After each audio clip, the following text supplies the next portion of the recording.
This video falls under fair use. Fair use allows commentary, criticism, and reactions. You're sitting in jail, you can't get bond, and this whole time Alex Spiro is your lawyer, who is also Jay-Z's lawyer.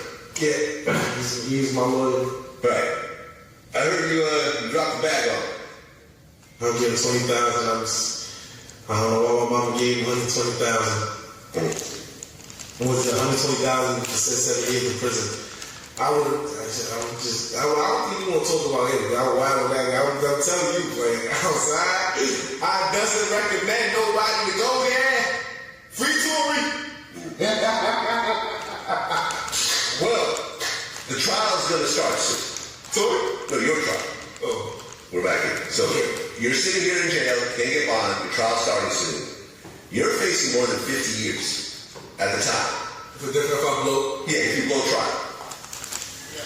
Now, you get a plea deal, but there's a catch, because it's called a global plea. Right? I ain't never heard. Why didn't you have a chopper? They didn't do that on Big Niche, right? Say, you take 30, break it down, 5. Okay. A global plea means that all the co-defendants have to take the offer, and if one person decides not to take the offer, nobody gets an offer. Queen didn't take the offer. Well, no, we'll talk about that in a second. But at the time, everyone had to take offers. Yeah. Or else no offers are going out and everyone has to go to trial. Yeah. So,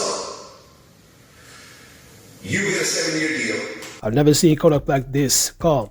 Robbie Rebel gets a 7-year deal. Montana Flea gets a 7-year deal. Monty, sorry.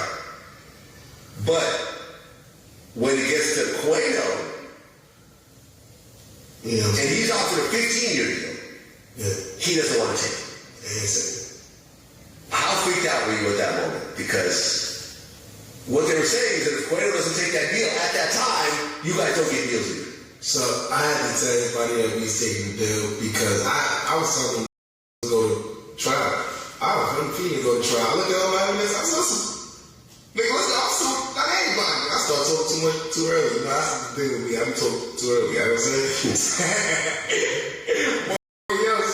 They say, oh yeah. I say, oh yeah. So they come back with Ronnie. They like, yo, they got this and that on Ronnie. This so much of some stupid. They like, yo, if he blow, this is the third. So I'm like, stupid.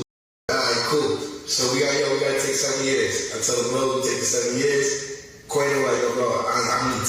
Quato like, I ain't take 10 right now. I ain't gonna go 50. Man, Kodak Black used to live in large. That's a big house. Quato Black, Quato's like that. Quato go to trial. Well, yeah, so your lawyer's approach, and at the very end, the judge allows Quato to separate from your deal. Nah, from the beginning. Oh, it was from the beginning? Yeah, once Quato said he take that, he said, all right, cool, we just try by ourselves. They still let us go. Okay, so you guys got the global plea deal. They just wanted us to take it. They just wanted me to do time. Right. So, this is the crazy part. I heard, like, out the judge's mouth, like the judge told me, like, yo, you can come back. He told the court, like, wow, our parents are dead, people's dead. The judge fight we had, that nigga told us in court, he said, listen, you can get it back on your pill, your friends can get it back on your pill, but all you guys are going to take it, okay? I said, oh. I jumped out my seat.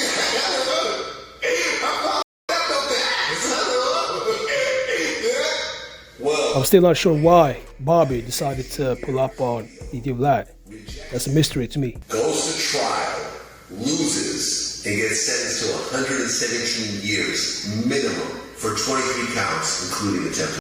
No, it wasn't 117. It's 30 to 40. It was 30 to 40. Where did that 117 come from? You heard that before. Yeah, there's Google. The internet is unbeatable. Okay. Can't beat it. Like, yo, man.